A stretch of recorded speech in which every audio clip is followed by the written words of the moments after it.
자, 우리 플로잉을 연습하고 있죠, 우리가. 플로잉을 저희가, 여러분 이거 왜 하는지 잊어버리시면 안 돼요. 이걸 하는 이유는 지금 우리에 있는 건강, 시간, 돈 이런 것들이 잠깐 우리한테 있는 겁니다. 우리 다 놓고 가야 돼요. 그걸 연습하는 거예요. 여러분 이 연습이 나중에 천국 가시면 목사님 대박. 연습을 확실히 시켜주니까 나는 바로 적응하는 걸 아실 거예요. 우리는 주님이 주신 것들로 살아가는 걸 연습하는 거예요. 초대교회처럼 다음 달을 기대하고 또 많이 여러분 함께 참여해 주시면 감사하겠습니다. 오늘 이제 새롭게 들어갈 말씀은 시편입니다. 1절부터 6절까지 읽을 건데요. 오늘 시편 말씀 1절부터 6절은 특별히 우리 오늘 청소년부 여러분 다 함께 한번 읽어주시면 좋겠어요. 자, 시편 1절부터 6절까지 준비하시고 청소년 여러분도 내가 청소년이다 생각하는 분 읽어주시면 돼요. 시작. 다시. 자, 청소년 여러분 말씀을 읽어주시는 거예요. 여러분 귀에 들릴 정도 소리로. 알았죠? 시작. 자, 마지막이에요. 자, 앞을 보시고 읽어주시는 거예요. 청소년 여러분 시작. 믿는 사람은 악인의 꾀를 쫓지 아니하며 죄인의 길에 서지 아니하며 오만한 자에 앉지 아니하고 오직 여호와의 이름을 지어하며 그의 율법을 지으려고 사랑하노라. 그는 주는 나무와 주께서 그리며 그의 사지가 아직 아니하니 그러하며 아이들은 그렇지 않으므로 아이 나무에 걸어가다가 그러므로 아이들 신상을 견디지 못하며 죄인의 같이 읽겠습니다. 무릇 의인의 길은 여호와께서 인정하시나 악인들의 길은 망하리로다. 아멘.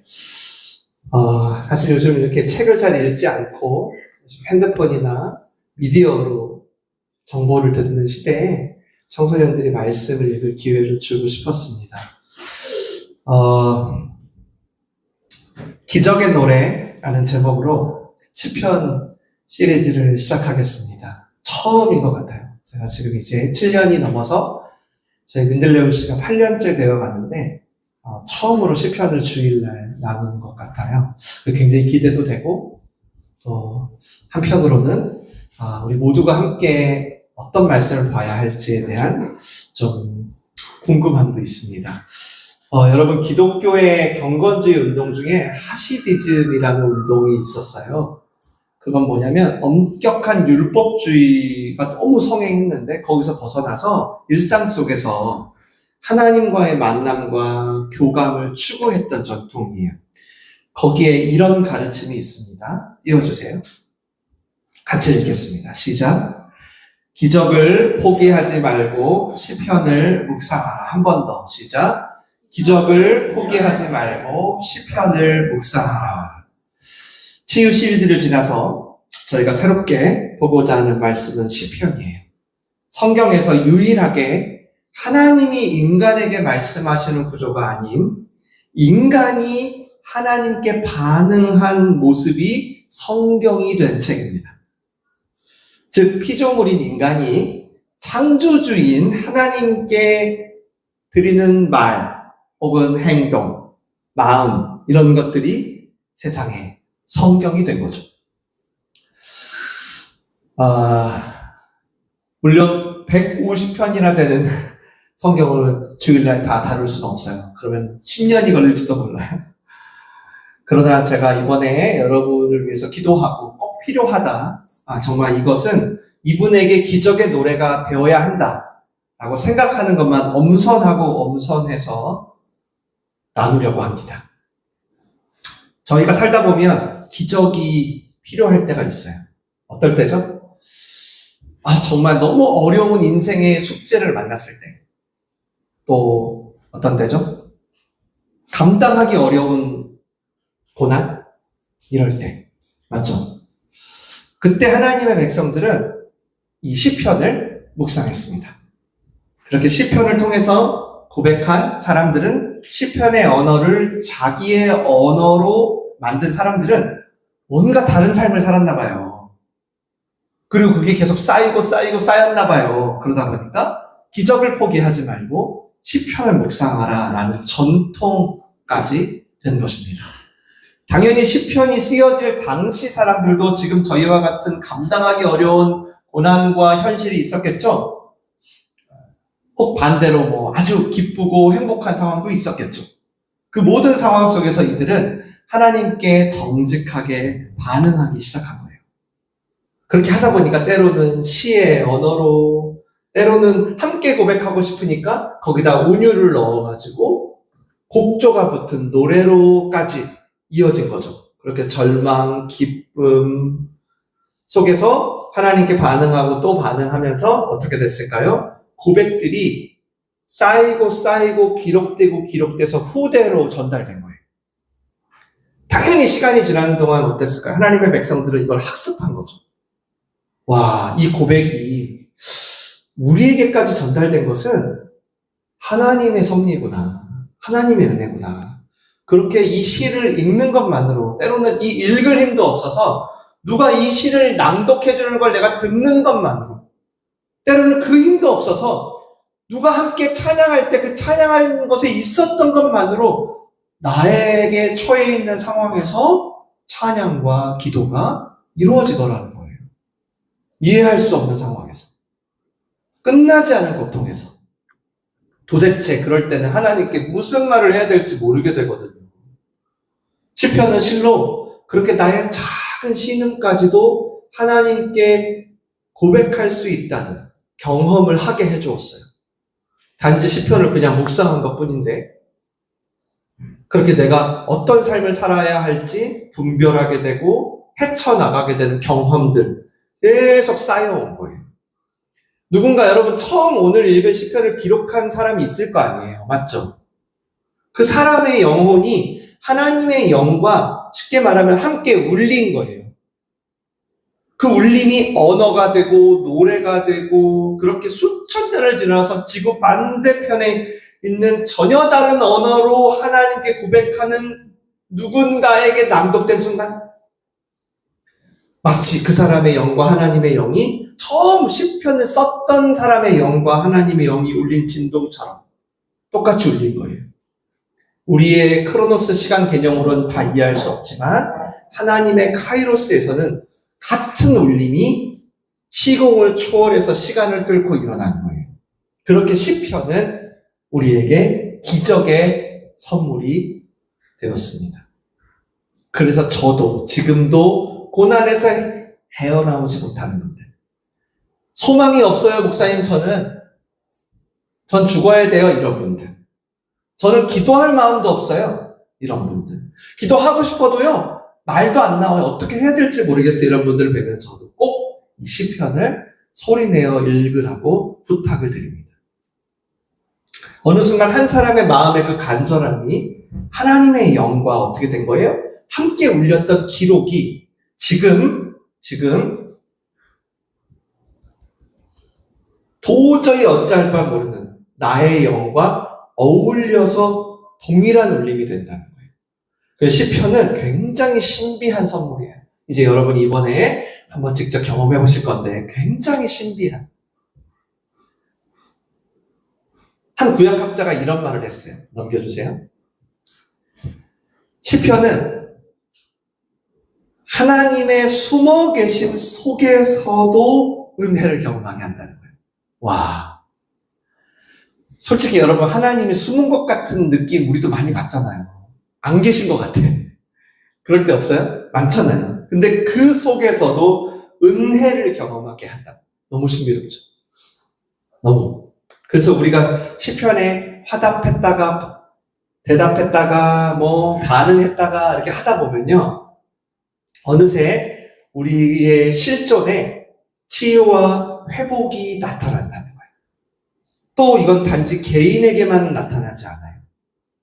가정, 교회, 학교, 심지어 한 나라와 하나님 사이에서도 동일하게 나타나요. 그래서 우리 시편에 보면 개인의 노래만 있는 게 아니라 가정의 노래, 공동체의 노래, 한 나라의 노래도 무수히 많죠. 그래서 이렇게 전해 내려온 시편들을 통해서 하나님의 백성들은 하나님께 나아가는 길, 하나님께 응답받는 길을 배우게 된 거예요. 어떤 상황에서도. 오랜 세월 그 시들을 성령의 주도로 수집하고 분류하기를 거듭 하다가 오늘날 150편의 시편이 주어진 겁니다. 실제로는 여러분 150편이 아니라 1500편이 아니라 15,000편이 아니라 훨씬 더 많은 시들이 있었습니다. 근데 그 가운데 성령께서 그 당사자들, 오늘 우리가 지금 이렇게 고백하는 그 사람과 함께 엄선해서 150편을 우리에게 성경으로 주신 거죠. 그래서 이 시편은 앞으로 여러분이 다양한 상황에서 하나님께 어떻게 반응해야 할지를 가르쳐주는 마치 기도의 교과서가 될 거예요. 솔직히 우리 오늘날 기도를 할 때, 어려울 때든 좋을 때든 기도를 할 때 우리가 온전히 기도하기 어려울 때가 많아요. 맞죠? 근데 기도가 어려운 이유가 많지만 그 중에 정말 중요한 이유 중에 하나가 뭐냐면 바로 이 시편이라는 언어로 기도하는 법을 몰라서일 때가 많습니다. 어느새 기도가 아주 협소한 나의 경험, 지금 이 나의 현실, 이 재정의 문제가 생긴 이 현실을 바라보는 나의 이성, 나의 판단과 인식에 갇혀버리는 거예요, 기도가. 그래서 제가 새벽마다, 그리고 연말에 여러분 기도카드 써줄 때 기도할 때마다 항상 시편을 펴놔요. 항상, 지금도 매일 새벽마다 여러분을 위해 기도할 때 시편을 펴놔요. 그렇게 하지 않고 여러분 제가 목사인데도 제가 하고 싶은 대로 기도를 하잖아요. 그러면 제 수준의 어휘와 제 수준의 인식과 감정을 벗어나지 않아요. 좋을 때든 힘들 때든. 그래서 저희도 대표 기도하면은 모두가 다 우리 교회는 가나다 순으로 기도하잖아요. 차별 없이 다 똑같이 한단 말이에요. 전부 다 다른 영혼이란 말이에요. 다 다른 상황에서 기도하는 거고. 근데 어때요? 점점 기도가 비슷해지거나 좁아질 때가 많죠. 그래서 이번 기회에 저희도 이 시편을 통하여 기도의 자리에 다시금 나아가 보려고 해요. 하나님께서 기획했고 성령께서 하나님의 백성들과 공동 편집한 책, 심지어 수천 년 동안 수많은 하나님의 백성들에 의해 검증되고 또 검증된 기적의 노래, 이제 우리도 그 기도의 교과서 안으로 한번 들어가 보려고 합니다. 오늘은 그 첫 번째 페이지 1장입니다. 150편의 시편을 주신 하나님의 마음을 여는 첫 노래니까 뭔가 좀 중요하지 않을까요? 얼마나 많이 엄선해서 나왔겠어요. 그 중에 첫 번째 핵심이며 뿌리고 뭘까요? 앞으로 2편, 3편, 4편, 5편을 전체를 볼 수 있는 뭘까요? 그 시각을 주는 안경이기도 하죠. 너무 중요해요. 그리고 여기에는 특별히 여러분이 너무너무 좋아하는 주제가 나와요. 첫 번째는 복, 두 번째는 형통. 네. 복 있는 사람은 하면서 시작이 돼요. 그러니까 어떤 상황에서든 내가 복 있는 사람으로서 뭔가 하나님과 울려본, 하나님께 고백해본 경험이 있는데 그걸 하나님이 시편 1편으로 쓰자 이렇게 마음을 잡수셨나 봐요. 이 복은 행복을 말해요. 우리 모두 원하죠? 행복한 사람은 어떤 사람인지를 알려주는 거예요. 네, 그리고 또 형통하리로다. 이것도 만만치 않게 좋아합니다. 왜 그럴까요?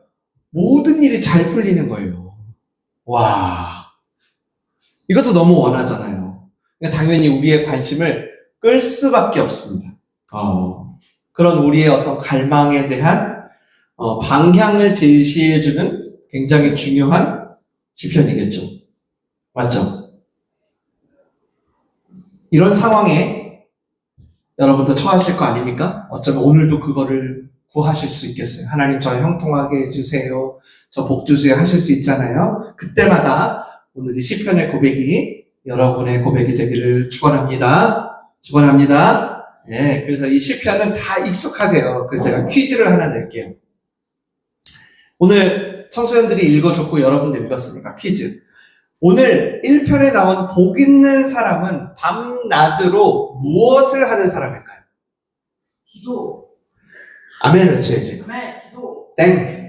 자, 아멘. 아멘. 찬양. 땡. 아멘. 방언. 땡. 네.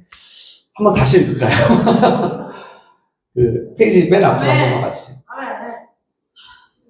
자리에 앉지 아니하고. 저 이렇게 오래 걸릴 줄 몰랐어요. 이게 바로 답이 나올 줄 알았는데, 예. 악인에게는 죽지 아니하고. 복 있는 사람은 밤낮으로, 주야로 무엇을 할까요? 오만한 자. 한번 더 띄워주세요. 와. 자, 한번 1절, 2절만 다 함께 시작. 복 있는 사람은 악인들의 꾀를 따르지 아니하며 죄인들의 길에 서지 아니하며 오만한 자들의 자리에 앉지 아니하고 오직 여호와의 율법을 즐거워하며 그의 율법을 주야로 묵상하는도다. 주야, 밤낮으로 하나님의 율법을 묵상하는 사람이다. 이게 여러분이 원하는 복과 형통의 키입니다. 그럼 먼저는 왜 이 신비하고 놀라운 시편의 첫 페이지에 율법 얘기가 나왔을까를 좀 여러분이 생각해 봐야 돼요. 여러분이 150편에 이르는 시편은 그 구조가 5권으로 분류되어 있어요. 여러분 성경책에 다 나와 있는데 1편에서 41편, 42에서 72, 73에서 89, 90에서 106, 107에서 150 이렇게. 왜 그랬을까요? 그것은 바로 출애굽 이후에 모세가 하나님이 주신 말씀, 히브리어로 토라라고 하죠. 5권의 토라를 받았기 때문이에요. 토라는 율법이란 뜻이거든요. 우리는 이거를 모세오경이라고 부르죠. 창출, 레민, 신. 그래서 하나님의 백성들이 이 5권의 율법책에 대하여 5권의 시편으로 반응을 했다라는 거예요. 즉 하나님은 하나님의 말씀과 뜻에 대해 우리가 어떻게 반응해야지 알려주고 싶었던 거예요. 하나님의 의도가 있던 거죠. 그래서 시편 1편에 이 내용이 나온 거예요. 그래서 시편을 통해 하나님께 찬양하고 시편을 통해 하나님께 기도하는 법을 연습하고 싶은 사람들은 먼저 전제 조건이 하나 있는 겁니다. 2절 한 번 더 읽어볼게요. 시작. 오직 여호와의 율법을 즐거워하여 그의 율법을 주야로 묵상하는도다. 우선 여러분이 시편을 통해서 하나님께 반응하고 기적을 경험하고 싶으시다면 스스로 질문하셔야 될 게 한 가지 있습니다. 그것은 나는 하나님의 말씀이 즐거운가입니다. 이것은 단지 enjoy, 어떤 성경이 재밌냐, 흥미가 있냐, 이건 아닙니다. 저도 흥미가 있진 않아요. 막 재밌진 않습니다. 이거보다 넷플릭스 드라마 보는 게 더 재밌을 때도 있어요. 무슨 뜻일까요? 하나님의 말씀은 여러분 곧 하나님 그 자체이시거든요. 그러니까 어떠한 상황이든 여러분이 하나님을 원하는가, 하나님의 생각을 알고 싶은가, 그분의 생각을 존중하는가입니다. 하나님의 생각을 알게 되시면 아마도 우리의 생각을 그분의 생각에 맞출 수 있잖아요. 그러면 우리를 그동안 괴롭히던 복잡함들, 혼란스러움, 두려움, 불안에서 구원을 얻게 되겠죠. 그래서 내가 어떤 상황에서도 시공을 초월한 하나님의 울림으로 살고 싶다면 이게 바로 대전제입니다. 이게 되어야 2편, 3편 앞으로 여러분 시편을 보실 수 있는 거예요. 오늘 그걸 도울 거예요. 이렇게 좋을 때든 힘들 때든 하나님을 바라보려고 하는 사람들이 바로 묵상이라는 것을 하게 된다는 겁니다. 그것도 주야로. 우리는 보통 묵상 그러면 큐티, 생각하는 거 이렇게 이해할 수 있잖아요. 그런데 성경이 말하는, 특히 오늘 시편이 말하는 묵상이라는 단어는 그게 아닙니다. 오늘 묵상은 히브리어 하가라는 말로 기록이 되었어요. 이건 의성어, 의태어입니다. 우리 비둘기가 구구구구구구구구 소리 낸다고 하잖아요. 당시 이스라엘 사람들은 비둘기가 구구구구 울릴 때 하가하가하가네 이렇게 얘기했습니다. 즉 무엇인가를 나지막한 목소리로 계속 지속적으로 읊조리는 행위가 묵상입니다. 하나님의 말씀을 지속적으로 읊조리는 행위. 제가 여러 번 비유를 드렸죠. 묵상하면 항상 기억하실 게 되새김질입니다. 소나 염소의 되새김질. 처럼 삶에서 하나님의 말씀을 반복해서 먹고 씹고 하는 행위가 묵상이고, 이거 하나만 기억하셨으면 좋겠네요. 오늘 정말 다 잊어버려도. 말씀 묵상은 되새김질이다. 왜냐하면 이 되새김질들이 여러분이 원하는 복과 형통의 키니까요. 그토록 여러분 바라는 행복, 그토록 바라는 여러분 형통의 핵심이라고 오늘 시편 기자가 고백하니까요. 예를 들어 새벽 예배를 드리세요.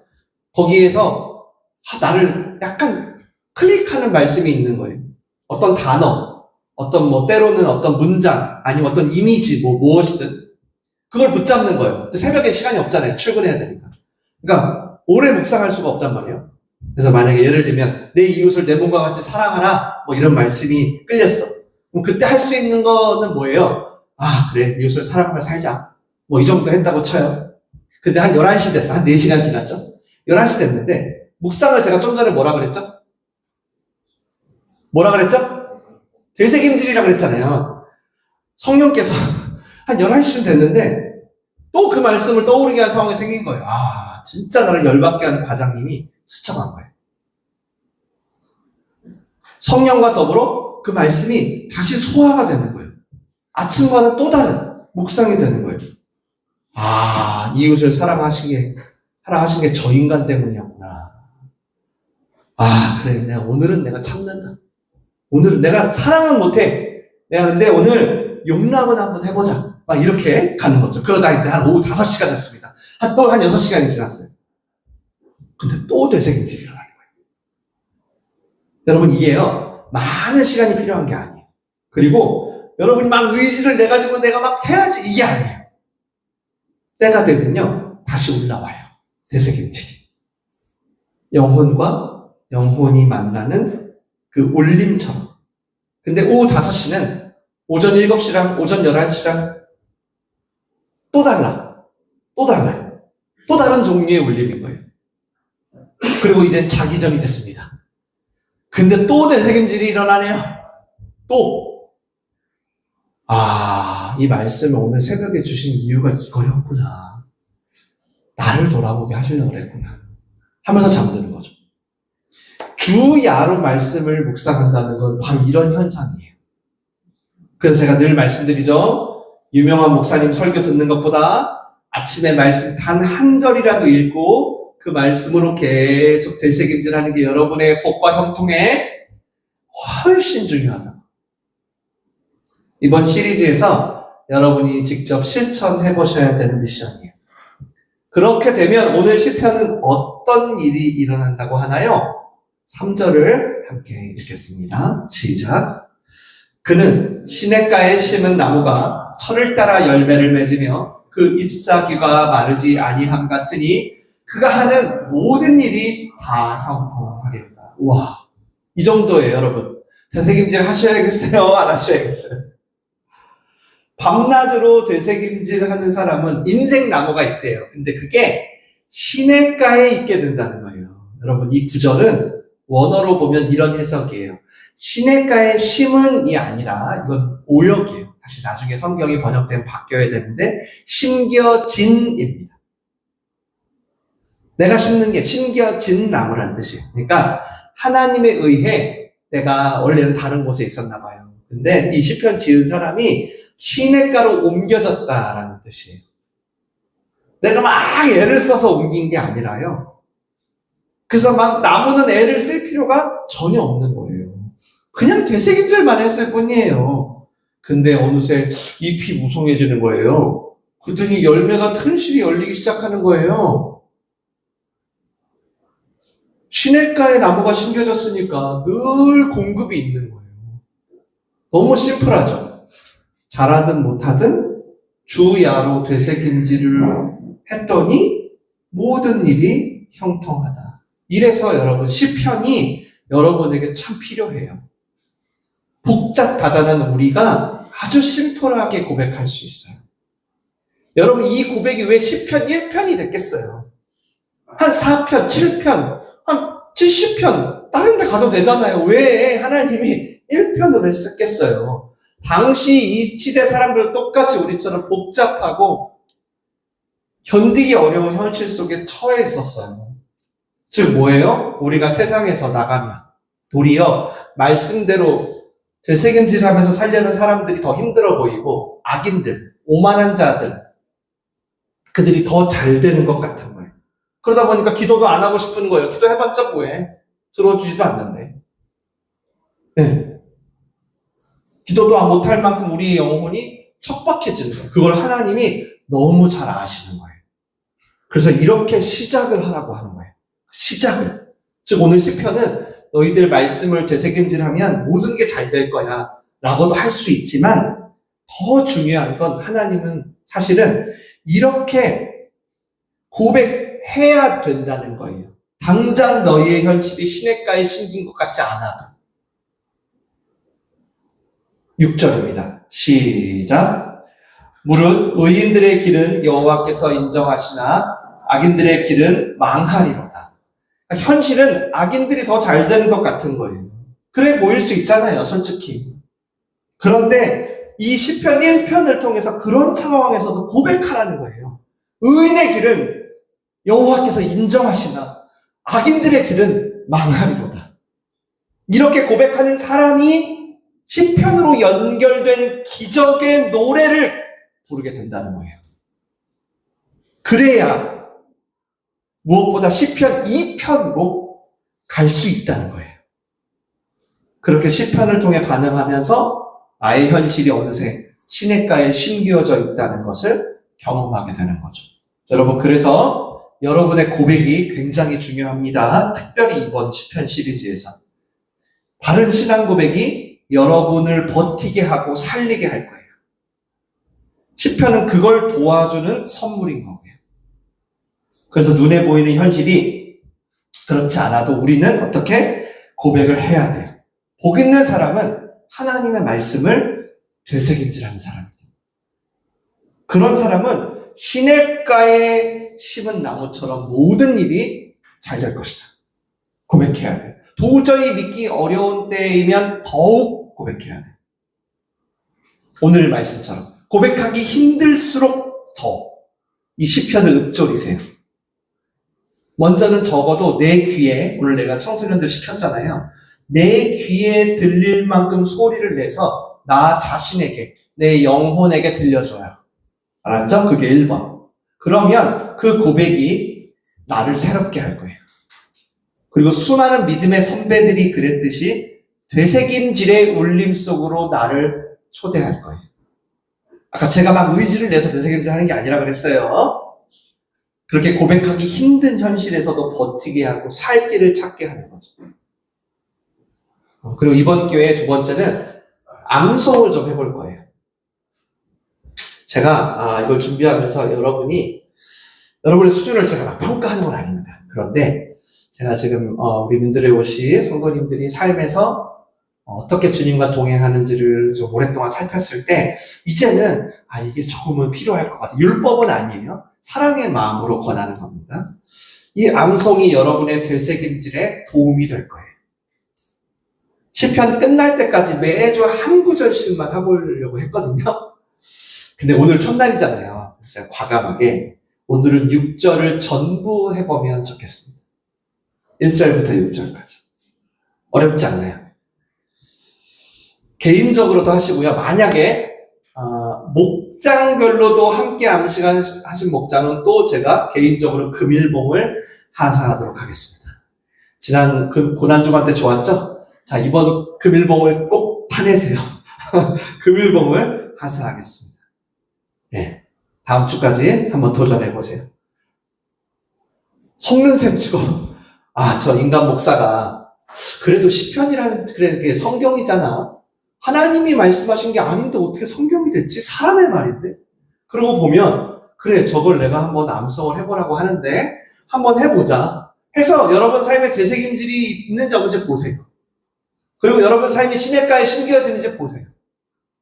아셨죠? 마치 하나님이 숨어 계신 것처럼 보여. 더 이상 나는 하나님께 기대할 게 없어 보여. 점점 이제는 기도하고 싶지도 않아. 그때도 더 큰 소리로 시편을 자신에게 들려주시기를 부탁드립니다. 점점 여러분은 어떤 상황에서도 시편으로 하나님께 반응하게 될 거예요. 그리고 시편의 언어가 여러분의 언어가 될 거고요. 어느새 나와 하나님의 울림이 되어서 그때 여러분은 발견하게 되는 거예요. 내가 어느새 시냇가에 심겨져 있다는 것을. 기도하겠습니다.